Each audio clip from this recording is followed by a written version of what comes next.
சிது என்ன பண்ற? ஏன் சும்மா தானே இருக்கேன், தண்ணி எடுத்து கூட. யாரு? நான் சும்மா இருந்தா அதை நீ பார்த்த. நைட்லாம் குழந்தைய வச்சுட்டு தூங்காம இருந்துட்டு 6 மணிக்கு அலாரம் வச்சு திவ்யா ஸ்கூலுக்கு போறதுக்கு அவனுக்கு கிளப்பி விட்டுட்டு உங்க எல்லாருக்கும் சமைச்சு வச்சுட்டு கட்டின துணியெல்லாம் கிடக்கும் அதெல்லாம் துவைச்சு வச்சுட்டு அதுக்கப்புறம் கை குழந்தைய குளிப்பாட்டுறதுக்கு வெந்நீர்லாம் போட்டு அவனை குளிப்பாட்டி அவனை தூங்க வைக்கிறதுக்கு போதும்னு ஆயிடும். மத்தியம் என்ன சமைக்கலான்னு உங்கள்கிட்ட வந்து கேட்டா எதையாவது சமைச்சு வை நீங்க சொல்லிட்டு போயிடுவீங்க.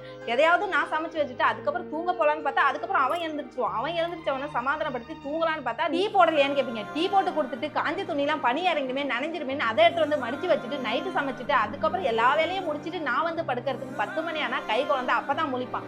அவனை தூங்க வச்சு 12 மணிக்கு 1 மணிக்கு நான் தூங்கி இது மாதிரி ரொட்டீனா வேலை பார்த்துட்டு இருக்கேன். என்ன சும்மா இருக்குன்னு சொல்ற? இந்த புலவத்தையே ஆடுறது நீந்தாத்தா.